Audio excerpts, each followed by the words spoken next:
Mesdames et messieurs, bonsoir. Merci de nous retrouver encore une fois de plus sur ce plateau de Solutions TV pour cet autre rendez-vous, cette autre édition de l'heure de solutions. Bonsoir à tous et bienvenue. L'heure de solutions, c'est ce programme où pendant une heure on aborde des thématiques autour des problèmes, autour des inquiétudes, autour des questionnements vécus au quotidien. Bien évidemment, cette émission, on l'a fait avec vous. Vos avis sont les bienvenus. Alors, vous retrouverez l'heure de solutions 2 fois la semaine, le lundi et mercredi. À partir de 20h30, les rediffusions se font le mardi 18h20, le samedi 12h30, 20h30 et le dimanche 9h, 21h. Nous allons encore recevoir sur ce plateau de Solutions TV encore une fois de plus ce soir avec beaucoup de plaisir l'homme de Dieu, l'apôtre Samuel Tateux. Bonsoir apôtre Samuel. Bonsoir Franck Eddy. Mesdames, Messieurs, bonsoir. Nous sommes contents de vous savoir encore là ce soir pour cette autre édition de l'heure de solution. Tout à fait. Soyez les bienvenus pour vous qui nous suivez à l'instant. Quel est le point du jour? La question de réflexion, la voici. Un homme divorcé qui veut se remarier. Les enfants ont-ils un mot à dire? Alors vous avez aussi la possibilité, on l'a dit, on l'a fait avec vous, cette émission de partager vos avis, votre manière de voir, votre conception en utilisant le numéro 672 05 01 01. Vos messages WhatsApp sont bien évidemment les bienvenus. Ou alors vous utilisez le 696 04 98 12. Vous avez également une adresse email solution@compassionglobal.org. Vous pouvez également l'utiliser. Et si bien évidemment vous voulez nous suivre à partir de votre tablette ou votre smartphone, c'est possible. Il vous suffit simplement d'entrer le lien solutiontvonnet.myl2mr.com. Voilà donc, mesdames et messieurs, les contacts de cette émission et de solutions. Nous allons donc aller rapidement, sans tarder, entrer dans le vif du sujet. Et la question du jour, on l'a dit, un homme divorcé qui veut se remarier, les enfants ont-ils un mot à dire? Comme vous le savez, nous allons vous permettre dans un premier temps de suivre les avis des uns et des autres. Nous reviendrons pour la suite. Un homme divorcé qui veut se remarier, tout va dépendre de l'homme. Ses enfants ont aussi quelque chose à dire parce que c'est pas avec leur mère que ce dernier veut se marier. Bon, les enfants ont pleinement le droit aussi d'intervenir. Homme de Dieu, est-il convenable de donner un tel pouvoir aux enfants de décider sur le remariage de leur père? Décider sur le remariage de leur père, je pense que je ne veux pas aborder, n'est-ce pas, cette question de cette manière. De façon générale, je veux parler de la famille. Est-ce qu'on est dans une situation normale ou alors dans une situation anormale? Est-ce que les enfants, de façon générale, ont leur mot à dire dans une famille? C'est très important parce que sinon, on risque de prendre les choses par un bout qui ne pourra pas nous aider. Parce que si vous êtes dans une situation où les enfants n'ont jamais eu de mots, parce qu'il y a des communautés comme ça, des familles comme ça, on impose tout aux enfants, donc c'est comme normal. Donc en situation normale, je pense que les enfants ont un mot à dire dans une famille. Il y a même plusieurs questions que je peux poser. Pourquoi les enfants là restent seulement avec l'homme? Est-ce que c'est parce que la mère, généralement en Afrique, les femmes sont financièrement faibles, n'est-ce pas? Est-ce que c'est à cause de raisons financières que l'homme garde tous les enfants? Ou alors c'est parce que la mère a été irresponsable? Parce qu'il y a aussi des femmes irresponsables. Mais il y a une race de femmes terribles. Terribles. Des femmes qui peuvent vous laisser les enfants et aller. C'est comme si elles n'avaient jamais fait d'enfants. J'ai rencontré des hommes très malheureux. Et parce qu'ils sont si malheureux, les enfants aussi essaient de former dans une ceinture. Et ils pensent qu'ils peuvent protéger leur père. Maintenant, et dans ce cas-ci, il y a des enfants. Et les enfants sont donc avec leur père, moi je pense. Oui. Alors, ils sont avec leur père, et s'il y a donc un divorce, ça dit que c'est par devant le juge. une juridiction compétente. Alors, si on a décidé que les enfants là soient avec leur père, c'est qu'il y a eu de bonnes raisons. Parce que je dois vous garantir que les magistrats font très attention. Ils regardent tout l'intérêt des enfants. Donc, on présume que ce monsieur, quand même, a été trouvé responsable pour pouvoir garder, n'est-ce pas, ces enfants-là. Maintenant, il veut se marier. Nous sommes toujours dans le cadre normal. Parce que ce soit le mariage ou le remariage, le fondement doit être bon. Sinon, on peut sortir des déchets. Entamer un autre. Oui, entamer une autre relation, commencer une relation qui va échouer.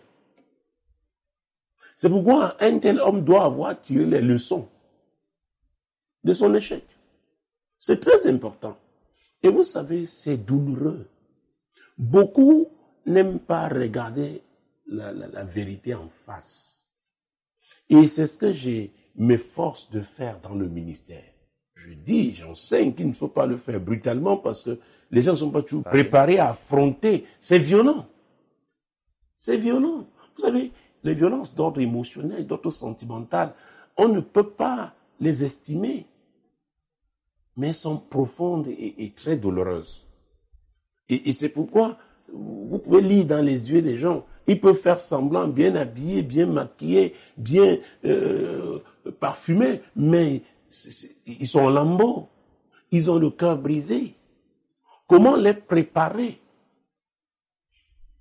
à arriver à un niveau, c'est-à-dire où ils sont véritablement prêts à fermer la page. Parce qu'il y en a qui ouvrent des pages sans avoir fermé la précédente. C'est terrible. C'est terrible. C'est pourquoi quand je vois des gens qui ont dans des situations où ils sont véritablement touchés et qu'ils essayent cela de rassurer leur entourage, je dis toujours à leur entourage, faites très attention. Parce que ce qui veut faire là, vous rassurer, quelque temps après vous verrez, et 9 fois sur 10, c'est ça. C'est pourquoi je dis quand il faut pleurer, il faut vraiment pleurer. Et n'empêchez pas les gens de pleurer. Vous comprenez? Oui. Il faut laisser les gens véritablement. C'est important. Et je dis souvent aux gens, il faut apprendre aussi à faire le deuil. Mais le deuil aussi doit avoir une fin. Et penser que la vie doit continuer. Maintenant, comment est-ce que la vie doit continuer? Parce que, écoutez, je réponds en tant que pasteur. C'est pourquoi mon approche, je ne suis pas lié par l'orientation de la question. Jésus a dit, venez à moi, vous tous qui êtes fatigués et chargés, et je vais vous donner du repos. Alors, si on a échoué parce que Dieu n'était pas là au départ, parce que Jésus n'était pas là au départ, je suis là en tant que pasteur, en tant que prédicateur, pour dire qu'il est important maintenant de trouver le bon fondement. Je dis, dans une famille normale, les parents ont leur place, les enfants ont la leur. C'est mon devoir d'enseigner ça. Et c'est pourquoi on va ouvrir le livre d'Éphésiens, en son 6e chapitre. Alors, nous sommes au premier verset. Enfants, obéissez à vos parents, selon le Seigneur, car cela est juste. Selon le Seigneur. Ça veut dire qu'il doit avoir un fondement qui est le fondement divin. Donc, les parents, là, qui ont éduqué les enfants, selon le Seigneur, il y a des valeurs qui leur ont communiquées. C'est très important. Vous savez, les enfants sont des très grands observateurs. Ils savent, même si vous croyez qu'ils sont des enfants, ils ne voient pas, ils savent s'il y a une harmonie, si vraiment les parents s'entendent, s'ils sont heureux, ils vivent ça. D'accord? Donc, même quand vous essayez de cacher ce qu'il y a des choses que vous ne pourrez pas cacher. Donc, voilà le type d'éducation que les parents doivent donner à leurs enfants. C'est très, très important. Ah oui, verset 2. Honore ton père et ta mère. C'est le premier commandement avec une promesse. Donc, ils ont reçu cette éducation que les parents doivent être honorer. Et dans le livre de 1 Samuel, on n'ira pas parce que je vais rester dans Éphésiens. Dieu dit, j'honorerai ceux qui m'honoreront et je mépriserai ceux qui me mépriseront. Dieu s'adressait à l'époque au sacrificateur Élie, qui avait honoré ses enfants plus que lui, l'Éternel. D'accord? Alors, honorer Dieu aussi, c'est quoi? C'est vivre selon ses principes, n'est-ce pas? Bien sûr. La crainte de l'Éternel. Et ce sont ces principes-là, ce sont ces valeurs-là qu'on communique en termes d'éducation donc aux enfants. C'est très important. Parce que les gens se lèvent un matin, ils s'étonnent de ce qui leur arrive. Mais qu'est-ce que vous avez sémé? Beaucoup sont étonnés de leur moisson sans s'interroger sur le type de semence. Ah oui, ce qu'ils ont planté. Donc, c'est quoi je parle de famille normale. Nous allons lire quel verset? Verset 1 à 2. Et verset 3. Afin que tu sois heureux et que tu vives longtemps sur la terre. Alors, les parents qui veulent voir leurs enfants heureux, qu'est-ce qu'ils vont faire? Ils vont leur enseigner les principes divins. Et c'est pourquoi on commence en passage. Non, c'est là qu'on commence à inculquer, n'est-ce pas, ces notions-là aux enfants. Cette éducation, on leur donne. Donc, et ils comprennent que c'est dans leur intérêt, que Dieu a fait une promesse. Et parce qu'il n'est pas un homme pour mentir, ni un fils d'homme pour se repentir, ce qu'il a dit, il le fera. Donc, leur longévité dépend de comment ils vont traiter leurs parents. Les parents qui eux-mêmes honorent Dieu. Et au verset 4 alors? Et vous, pères, n'irritez pas vos enfants, mais élevez-les en les corrigeant et en les instruisant selon le Seigneur. Ah, n'irritez pas vos enfants. Donc, un homme qui, disons qu'il a eu la crainte de Dieu et que quelque part, le mariage s'est cassé, ça n'a pas été sa faute. Les enfants verront même que peut-être c'est leur mère qui n'a donc pas mis en pratique, n'est-ce pas, ce qui leur a été enseigné. Est-ce que nous sommes d'accord? Bien sûr. Maintenant, le père qui est resté, et ce père doit demeurer fidèle s'il était déjà avec le Seigneur. Si lui aussi était faux, c'est là où lui-même doit s'interroger sur son fondement, parce que le mauvais fondement va toujours produire les mêmes effets. Est-ce que vous comprenez ce que je dis? Tout à fait. C'est qu'on doit pouvoir s'arrêter un moment quand on a échoué. Il faut faire une évaluation. On doit avoir l'honnêteté de le faire. Ah oui, on doit. Alors, j'ai tenu, n'est-ce pas, à donner ces principes-là. Donc, les parents eux-mêmes doivent donc respecter les enfants, ne pas les irriter. Ça veut dire que vous ne pourrez pas avoir un comportement qui est contraire aux enseignements que vous avez donnés à vos enfants, à l'éducation que vous leur avez donnée. Alors, si ce père a été correct, je dis bien si, parce que les deux peuvent n'avoir pas été corrects. D'accord? Et que maintenant, on soit obligé de remettre peut-être à celui, l'éducation des enfants, à celui qui a été le moins fautif. Mais il a donc un travail à faire. Parce que les enfants, ils analysent la situation. Oui, encore que là, nous ne parlons pas d'âge. On n'a pas parlé de leur âge. Oui. Donc, est-ce que l'homme qui veut refaire sa vie maintenant, qui est resté avec ses enfants, a eu une vision dans le passé? S'il n'a pas eu, quelle est la vision qu'il a aujourd'hui? Le conseil, nous l'avons vu, Matthieu 11, 28, 29. Venez à moi, vous tous qui êtes fatigués et chargés, et je vous donnerai du repos. Alors, j'ai l'habitude de dire ici, on peut être chargé et ne pas être fatigué. Et une telle personne ne va pas considérer, n'est-ce pas, la vie des enfants. Parce qu'il ne faut pas bâtir. Mais dans un cadre normal, le cas normal, c'est celui du bâtisseur. Le bâtisseur respecte les normes.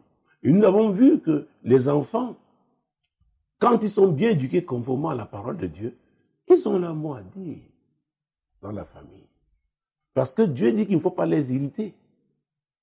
Si vous les irritez, ils vont réagir. Peut-être à leur manière, ils n'ont pas la force que vous avez, mais ils réagiront. Et Dieu, qui est leur Père, il est aussi leur défenseur. Donc, à vrai dire, il n'y a pas de pouvoirs spéciaux qu'on doit donner aux enfants. Ce que je voudrais dire ici, c'est que Dieu doit avoir sa place. C'est-à-dire la première place dans la vie de l'homme. Parce que Dieu a la première place dans la vie de l'homme, il voudra bâtir selon le modèle de Dieu. Alors, étant attaché à ce modèle-là, chacun devra être à sa place. Et ne l'oubliez pas, Jésus a dit, vous connaîtrez la vérité. La vérité vous affranchira. Donc, il a opté pour la vérité. Jésus qui est le chemin, la vérité et la vie. Donc, c'est Jésus qui va l'aider. Et il va faire les choses de façon transparente, claire et nette. Et qui ne s'attendent pas toujours que ce sera, que tout le monde va accepter ce qu'il veut faire. Il peut avoir une résistance. Mais, quel est son appui? C'est l'appui qui m'intéresse. Si c'est Dieu, avec lui, on a toujours la victoire. Donc, les enfants n'ont pas de pouvoirs spéciaux. C'est Dieu qui doit avoir sa place.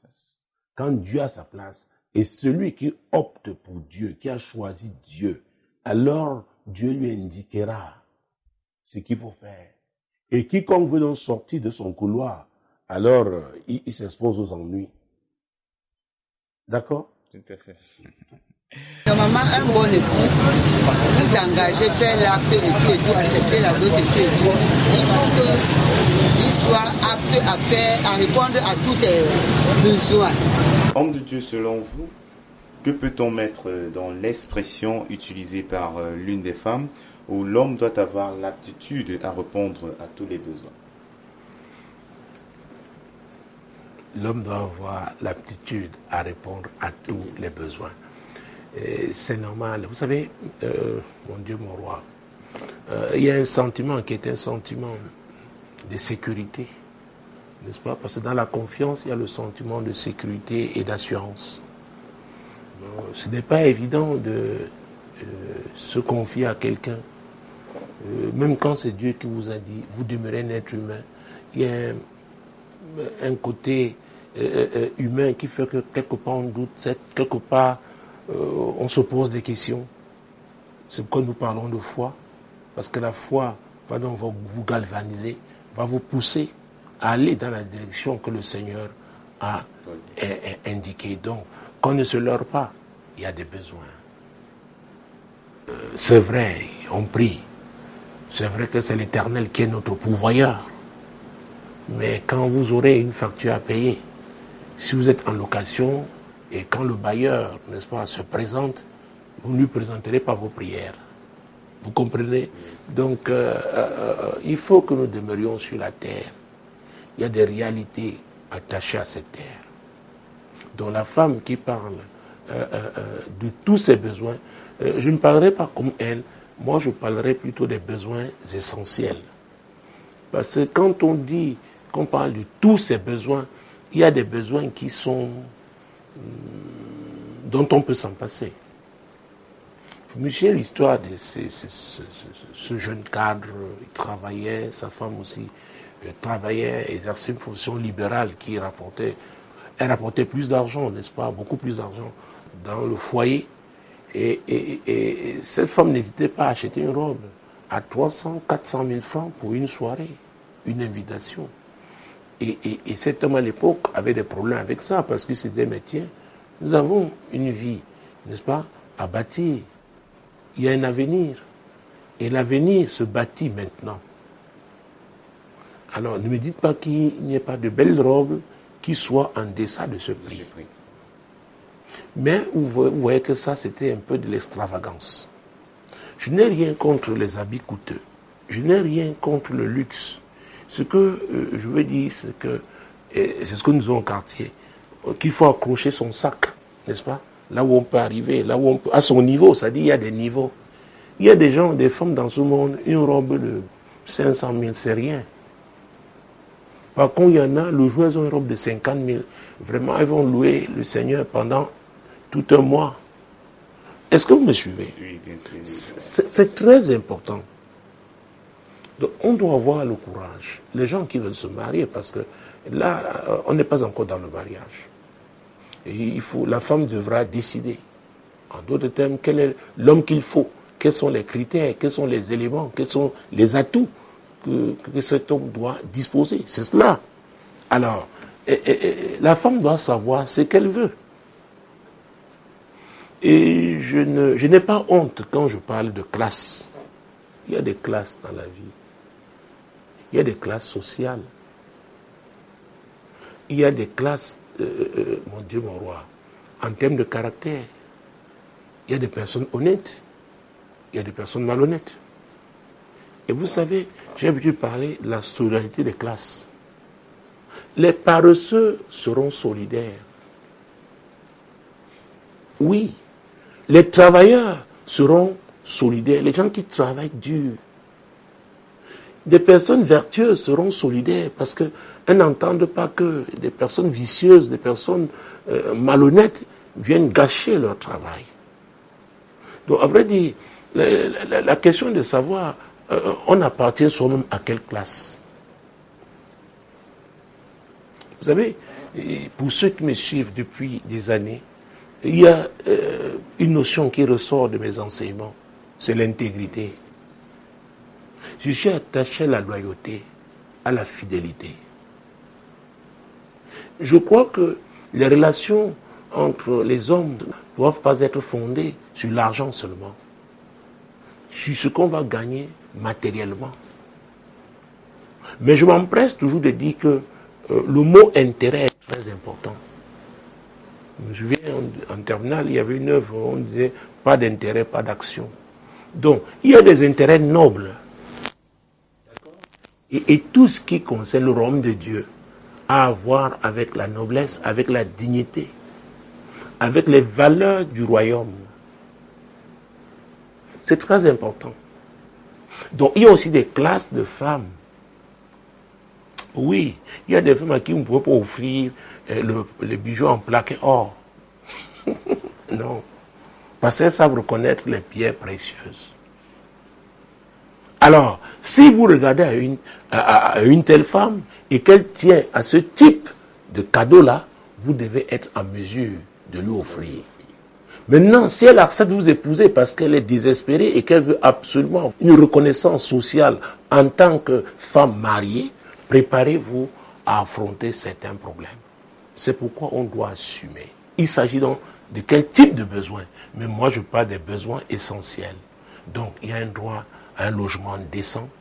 Et vous savez, dans nos milieux, notamment urbains, il y a beaucoup de femmes qui ne travaillent pas, n'ont pas de revenus, n'est-ce pas, en termes financiers. Donc, il faudrait qu'elle ait son argent de poche. Il faudrait être capable de lui donner l'argent de ration. Si elle est malade, on doit pouvoir s'occuper d'elle. On doit pouvoir aussi décemment l'habiller. Donc, moi, je pense que là, ce sont des besoins essentiels. Et je suis d'accord dans ce cas-là. Le conseil que je peux donner à une femme qui veut se marier, déjà, c'est d'être vrai, d'être responsable, savoir ce qu'elle veut. Nous allons nous tourner vers l'homme de Dieu. Homme de Dieu, le conseil, nous avons suivi que plusieurs hommes ont donné ici aux femmes qui veulent refaire leur vie, c'est d'être vrai. Comment comprendre? D'être vrai. S'ils exigent que les femmes soient vraies, il faudrait déjà qu'eux-mêmes le soient aussi. Ah oui, parce que le mariage, c'est deux personnes. Ça commence par deux personnes, un homme et une femme. Alors, ça veut dire qu'ils redoutent une chose, l'hypocrisie. C'est comme ça que je vois ça, l'hypocrisie. Et ça peut venir de la femme comme de l'homme. Et vous savez, l'hypocrite n'est pas vrai, il n'est pas sincère, il a une apparence trompeuse. Ce qu'il dit n'est pas ce qu'il pense. C'est un vice, l'hypocrisie. L'hypocrite est dangereux. Vous savez, la Bible parle, n'est-ce pas, de l'hypocrisie, des hypocrites. Juge chapitre 16, verset 4. Après cela, il aima une femme dans la vallée de Sorek. Elle se nommait Délila. Oui. Les princes des Philistins montèrent vers elle et lui dirent: Flatte-le pour savoir d'où lui vient sa grande force et comment nous pourrions nous rendre maîtres de lui. Nous le lierons pour le dompter et nous te donnerons chacun 1100 cycles d'argent. Oui. Délila dit à Samson, dis-moi, je te prie, d'où vient ta grande force et avec quoi il faudrait te lier pour te dompter. Ah, alors, regardez. La Bible dit qu'il aima une femme. Cette femme s'appelait Délila. Il l'aima. Mais c'était une femme corruptible. Oui. Et vous avez vu l'offre des Philistins. Est-ce qu'elle était sincère dans son amour? Non, pas du tout. Parce qu'elle a accepté cette faute. C'est-à-dire, prête à livrer Samson. Donc, lui, il aima cette femme, Délila. Et Délila, certainement, lui a dit, je t'aime. Mais Délila était prête à le livrer. Et Délila a mis la pression. Samson fut sous une pression incroyable. Alors, si vous aimez une hypocrite, croyez-moi, parce que vous l'aimez. Et quand vous l'aimez, c'est-à-dire vous l'avez placé, elle a pris la place de Dieu dans votre vie. Parce que si Dieu est le numéro 1 dans votre vie, il ne peut pas permettre. Oh mon Dieu, je répète ça. Il ne s'agit pas des paroles, hein, qu'on dit, oh Dieu, je t'aime, oh Dieu, tu es le numéro 1 dans ma vie. Non, si Dieu est vraiment le numéro 1 dans votre vie, il le sait. Parce qu'il sonde les cœurs. Donc ce Dieu-là qui vous conduit par son esprit, qui est l'esprit de vérité, il ne permettra pas qu'un hypocrite vous livre, c'est-à-dire vous empêche d'accomplir sa volonté. Il peut laisser un hypocrite opérer un moment, là ce sera une expérience avec lui, pour vous enseigner. Mais il ne peut pas laisser un hypocrite détruire ce qu'il vous a confié. Si l'hypocrite arrive à détruire, c'est qu'il y a un problème avec vous. Vous, dans votre relation avec Dieu. Et Samson aussi ne s'est pas laissé faire d'emblée. Si on continue l'histoire, verset 7. Samson lui dit, si on me liait avec 7 cordes fraîches qui ne fussent pas encore sèches, je deviendrais faible et je serais comme un autre homme. Oui. Les princes des Philistins apportèrent à Délila 7 cordes fraîches qui n'étaient pas encore sèches, et elle le lia avec ces cordes. Or, des gens se tenaient en embuscade chez elle dans une chambre. Elle lui dit, les Philistins sont sur toi, Samson, et il rompit les cordes. Comme se rompt un cordon d'étoupe quand il sent le feu, et l'on ne connut point d'où venait sa force. Oui. Délila dit à Samson, voici, tu t'es joué de moi, tu m'as dit des mensonges. Maintenant, je te prie, indique-moi avec quoi il faut te lier. Oh mon Dieu, c'est incroyable. C'est une histoire tellement triste parce qu'il s'agit là du leader d'Israël à l'époque, que Dieu avait suscité pour délivrer Israël, n'est-ce pas? Pour commencer la délivrance d'Israël, qui était sous l'emprise des Philistins. C'est pourquoi je parlais des classes dans la dernière émission.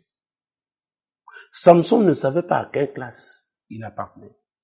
D'abord, il aima une femme prostituée à Gaza et il échappa à un coup. Parce que les Philistins le suivaient, le guettaient, le calculaient, comme on dit chez nous. Parce qu'il était un problème pour eux. Mais le voilà, il va dans la vallée de Solek, il va aimer une autre, il va avec une autre femme. Et la Bible dit qu'il l'aima. Il l'aima. Oh mon Dieu. La question est de savoir, c'est le conseil que je peux donner à une femme qui...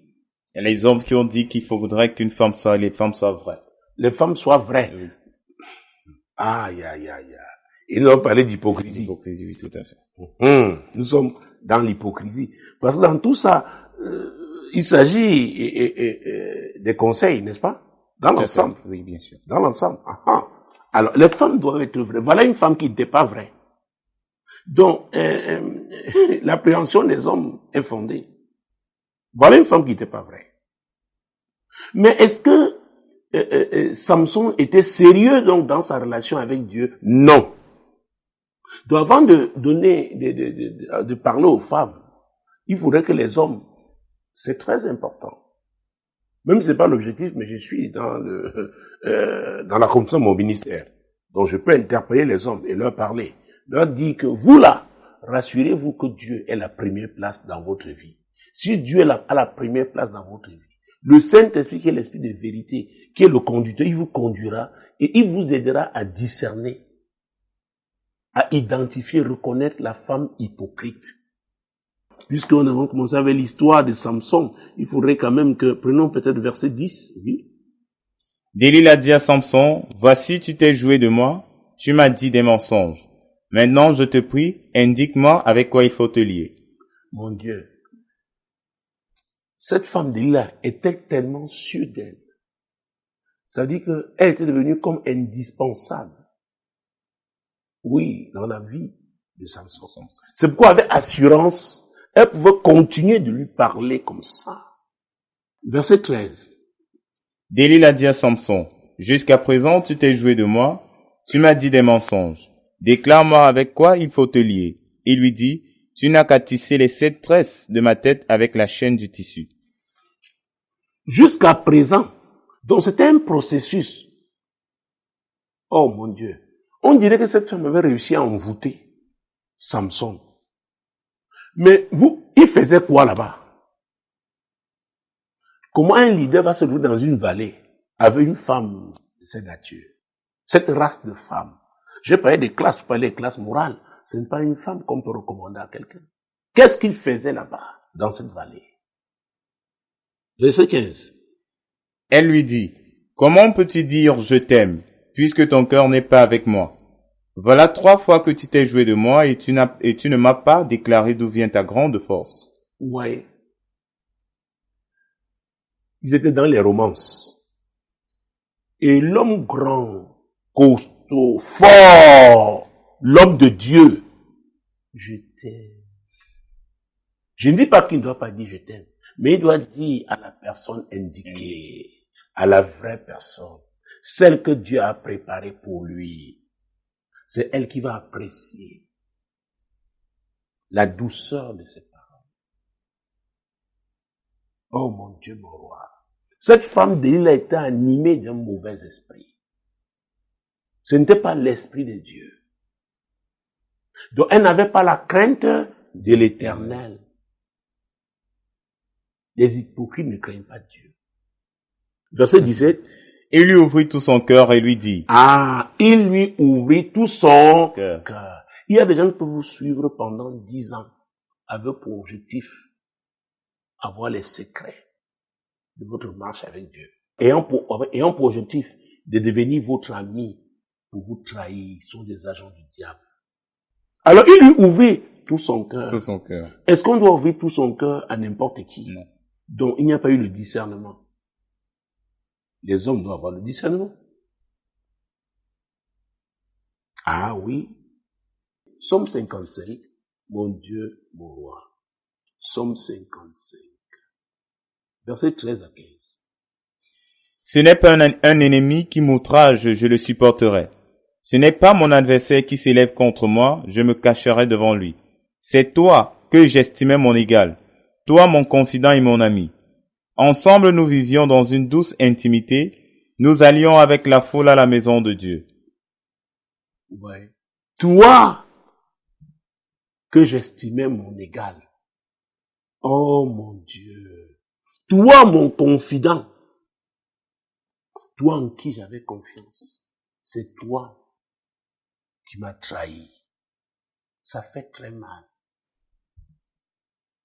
Et croyez-moi, ce genre de blessures, comme je l'ai dit, il n'y a pas d'antibiotique, il n'y a pas... non, c'est pas un analgésique, c'est pas un antalgique qui va calmer cette douleur. Il n'y a que le Saint-Esprit. C'est pourquoi Jésus a dit qu'il enverra le consolateur. Le Saint-Esprit. C'est pourquoi nous ne pouvons rien faire sans le Saint-Esprit. Une église qui ne parle pas du Saint-Esprit, je ne sais pas où elle va, parce qu'elle n'a pas de direction. Parce que c'est Jésus qui est le chef. Il a dit, je vous enverrai le conducteur, le Saint-Esprit. Donc, pour décider, on a besoin du Saint-Esprit. Donc, ces hommes-là qui redoutent les femmes hypocrites, qui donnent des conseils aux femmes de ne pas être hypocrites, qui se rassurent que en choisissant Jésus, n'est-ce pas, ils pourront éviter ce genre de femmes. Et si ça leur arrivait, ce serait une expérience, n'est-ce pas, pour leur élévation, leur édification. Que les femmes arrêtent de suivre ceux qui en ont déjà. Choisissez un bon mari qui vous respecte et faites en sorte qu'ensemble, vous grandissez ensemble et que vous cherchez votre argent ensemble. Homme de Dieu, autre chose. À partir de quel moment une femme peut-elle savoir qu'elle regarde dans la même direction que l'homme qui veut l'épouser? Alors, je commencerai par la femme elle-même.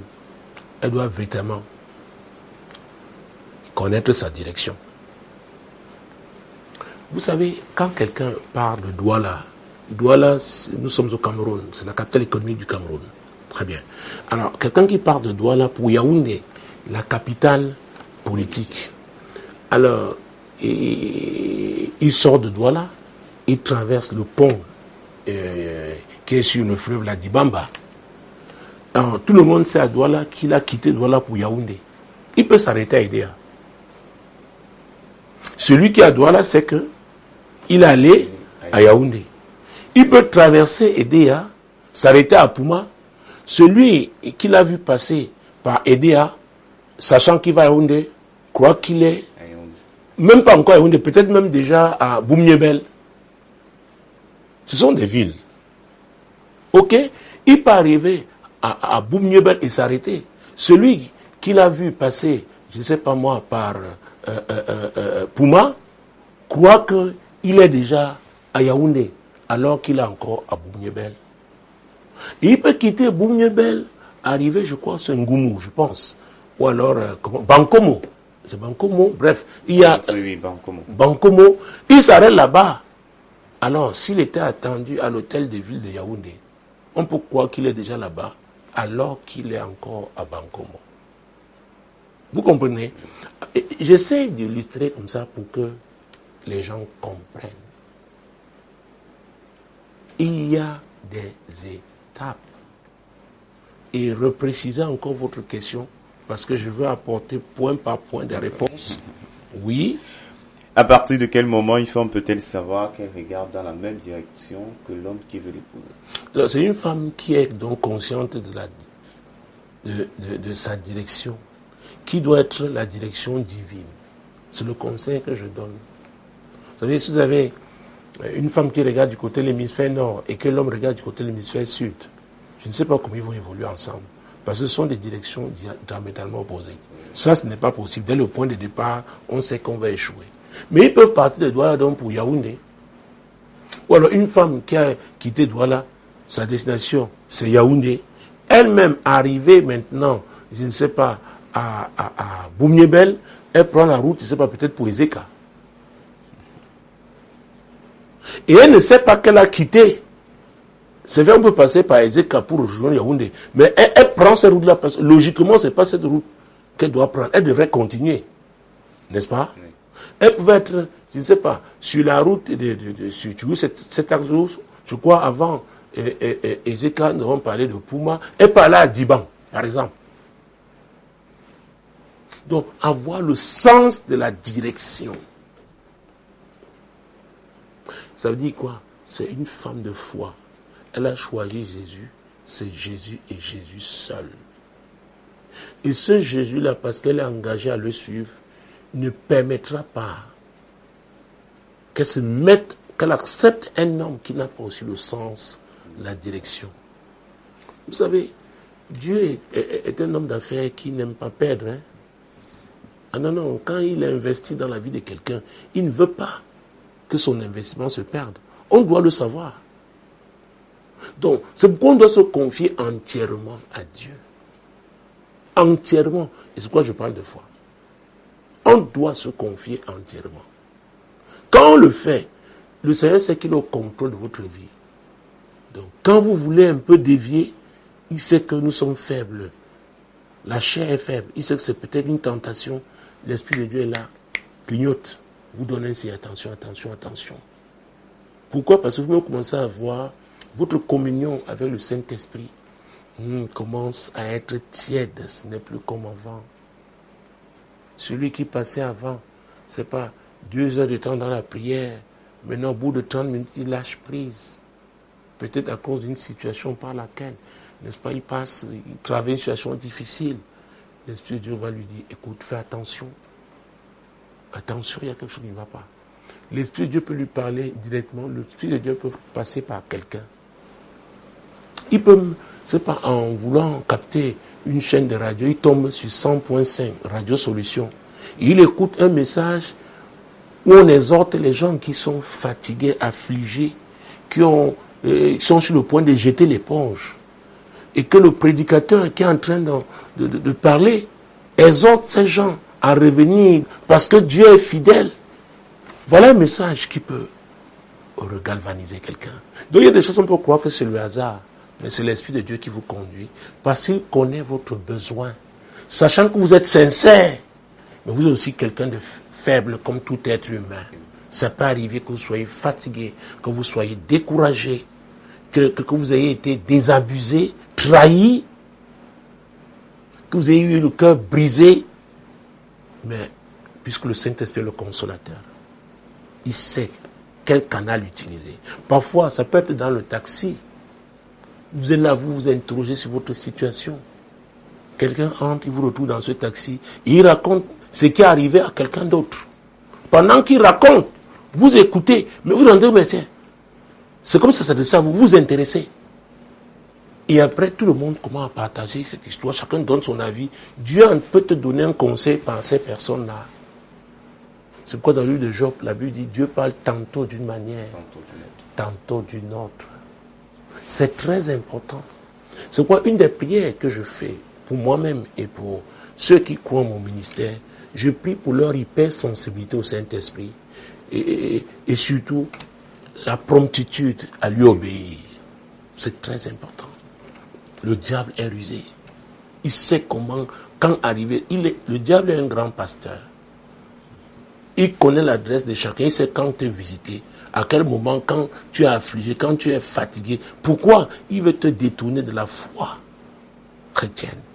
Mais le Seigneur est là. C'est pourquoi il donne tous ces instruments de communication. La littérature chrétienne, n'est-ce pas? La Bible. Parfois, vous ouvrez comme ça la Bible. Dieu vous amène à un seul verset biblique. Et parfois même à juste un pan du verset, une partie de ce verset. Dieu est en train de vous parler. C'est très important.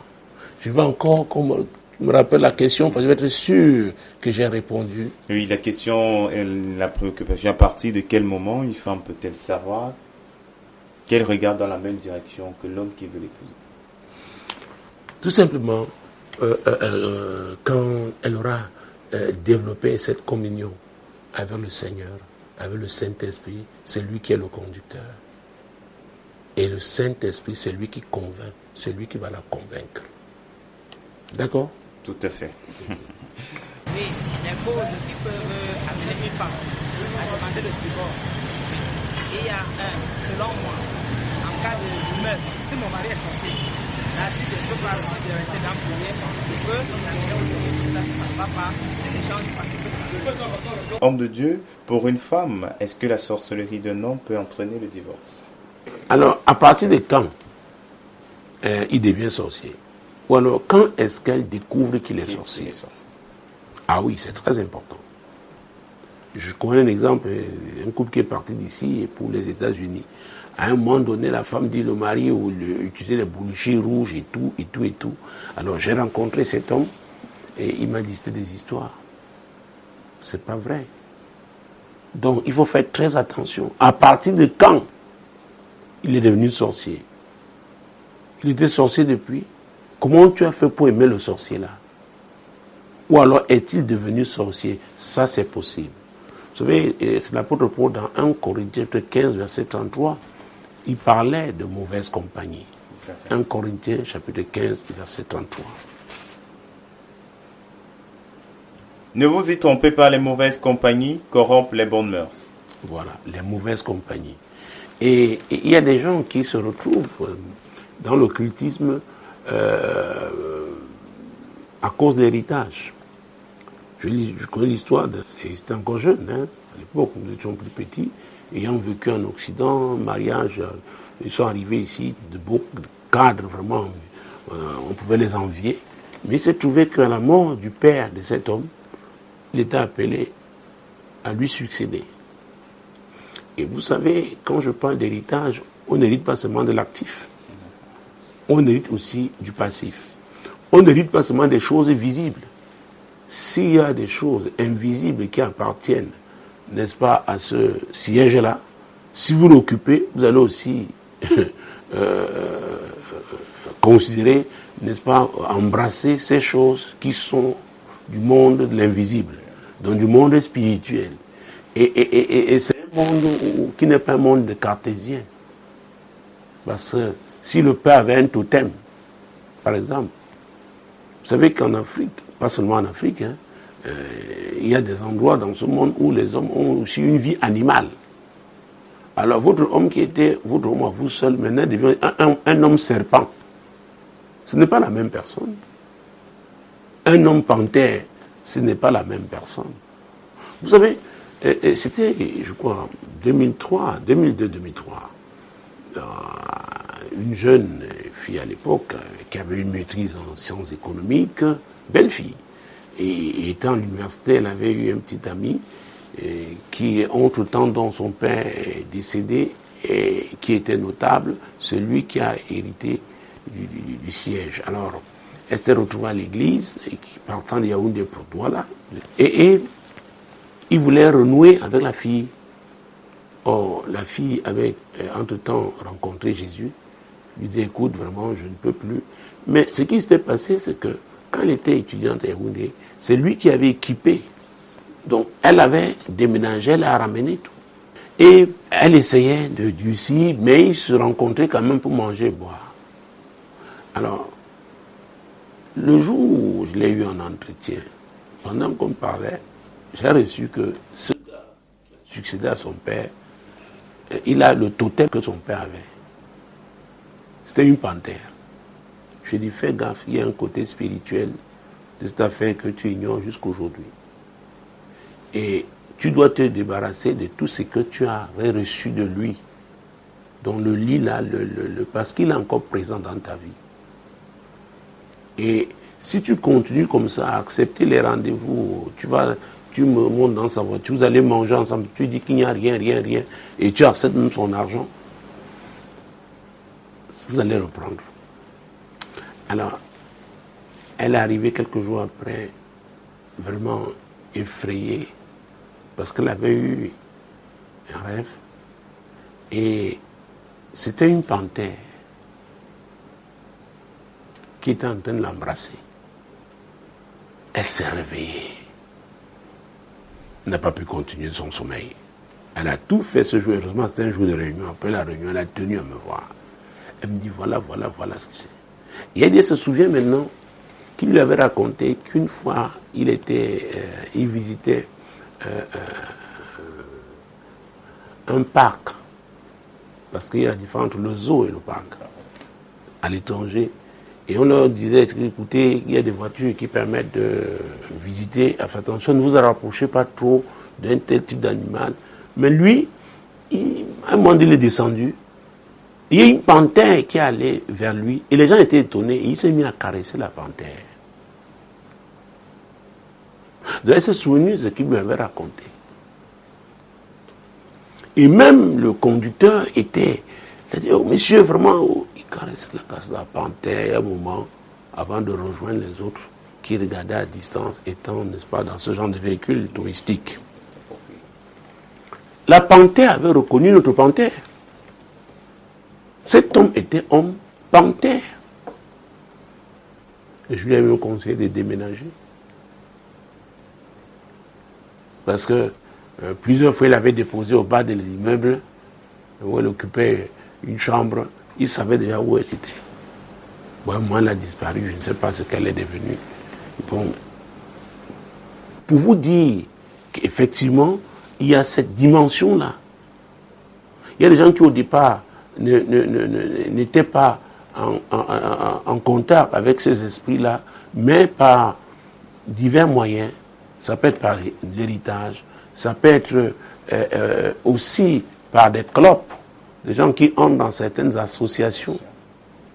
Ah oui, il y a l'histoire de cette femme qui était remontée, folle, furieuse, donc, et parce que son mari tenait à la sodomiser.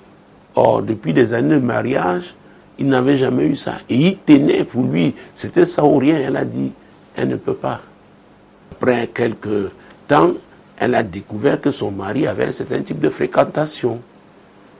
Il y a l'histoire d'une autre qui avait découvert qu'elle trompait son mari avec le même homme qui était aussi l'amant de son mari.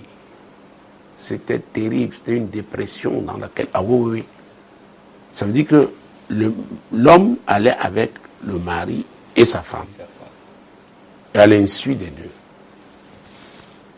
Vous savez, le ministère des délivrances, il y a des choses... c'est pourquoi j'ai dit, le diable ne respecte pas les diplômes, il ne respecte pas les titres, il ne respecte pas les positions. Vous lui ouvrez les portes, il entre. Il entre. Donc, on peut se retrouver dans des situations compliquées au plan spirituel, n'est-ce pas, parce que on se retrouvait dans certains cercles. Ah oui. Et en ce moment, parce que quand la femme parle de sorcellerie, elle parle de l'occultisme, la magie, c'est tout ça là. Il y a des gens qui fréquentent les féticheurs. Quand ils deviennent vos amis, ils vont aussi vous entraîner chez ces féticheurs. Et je connais l'histoire des amis qui peuvent fréquenter un même féticheur et tous ont divorcé. Il y a un qui a divorcé 2 fois. Parce qu'il y a un type d'esprit. Si on vous met en contact avec ces esprits-là, les esprits-là, parce qu'ils sont hostiles au mariage, vont détruire votre mariage. Oui. Tout comme il y a des esprits qui n'aiment pas la prospérité, c'est-à-dire que vos affaires ne peuvent pas marcher, mais vont vous protéger. Vous êtes allé pour votre blindé et tout, ok. Ils entrent, vous êtes soumis à eux pour la protection via un féticheur. Maintenant, vos affaires ne marchent plus. Parce que eux, ils sont hostiles aux affaires. Donc, la sorcellerie existe. Et c'est une œuvre des ténèbres. Et qu'est-ce que Jésus a dit dans Jean chapitre 10, verset 10 à sa partie A? Ah oui, le voleur ne vient que vous voler, égorger et détruire. C'est ce qu'il a dit. Et quand nous lisons Jérémie en son chapitre 51, verset 34. Nebuchadnezzar, roi de Babylone, m'a dévoré, m'a détruite. Il a fait de moi un vase vide. Tel un dragon, il m'a englouti. Il a rempli son ventre de ce que j'avais de précieux. Il m'a chassé. Ah. Donc un homme qui devient sorcier, la sorcellerie peut se manifester de plusieurs manières. Pas seulement homme, une femme aussi peut devenir sorcière. Oui. Et quand on parle de Nebuchadnezzar ici, c'est un homme fort. Il n'est pas seulement fort par sa force physique, c'est par le type d'alliance qu'il a avec le diable. Il dit, Nebuchadnezzar, roi de Babylone, m'a dévoré, m'a détruite. Il y a des gens, parce qu'ils sont entrés dans la sorcellerie, des femmes, parce qu'elles sont entrées dans la sorcellerie, parce que vous êtes appelés à avoir des rapports sexuels ensemble, elles vous sucent. Il vous suce. M'a dévoré. Il a fait de moi un vase vide. Parce que quand quelqu'un entre dans la sorcellerie et est initié, à un moment, ce n'est plus le cœur d'homme qu'il a. Ce n'est plus la même personne. Donc le jour que l'esprit qui l'anime, l'esprit qui le possède vous réclame, il ne peut pas faire autrement parce qu'il est dans une alliance. C'est qu'il faut comprendre ces choses-là. Quand on est initié à l'occultisme, non, on a un autre maître. Et c'est pourquoi dans certains cercles sataniques, les membres de ce cercle sont plus solidaires que des frères, même qui ont des relations biologiques de sang. Parce qu'il y a autre chose, c'est le diable qui les unit. Ils ont des rites qu'ils font ensemble. Il y a des choses ils sont très... Hey! Donc, quand ce n'est pas la sorcellerie d'un homme, même la sorcellerie d'une femme peut causer donc des problèmes dans son mariage. Et encore une fois, il s'agit de voir maintenant, est-ce qu'on veut sauver son mariage? Si on veut sauver son mariage, on doit se séparer de tout ce qui constitue un problème. Tout agent de destruction, on doit se séparer de lui. Et si on ne le veut pas, c'est-à-dire qu'on a fait un choix, les gens peuvent alors se séparer. Mesdames, Messieurs, vous savez, cette émission, nous sommes là pour bâtir. Nous bâtissons avec la parole de Dieu. Et ce que vous écoutez ici, avec les médias Solutions, c'est pour vous aider à éviter un certain nombre de pièges du diable, parce que la Bible déclare que le diable se déguise en ange de lumière. Il n'est pas la lumière, il fait semblant, c'est pour vous séduire, c'est pour vous détruire. Je veux croire que cette émission a été une bénédiction pour vous. Demeurez bénis donc en continuant de regarder Solutions TV, la solution chez vous, et en écoutant Radio Solution, la voix du royaume. Shalom. Quand il descend, oui, tout s'arrête, il y a transfert entre ciel et terre. Quand il descend, l'atmosphère change, il y a transfert entre ciel. Quand il descend, oui, tout s'arrête, il y a transfert entre ciel et terre. Quand il descend, l'atmosphère change, il y a transfert entre ciel et terre. Quand il descend, oui, tout s'arrête.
Mon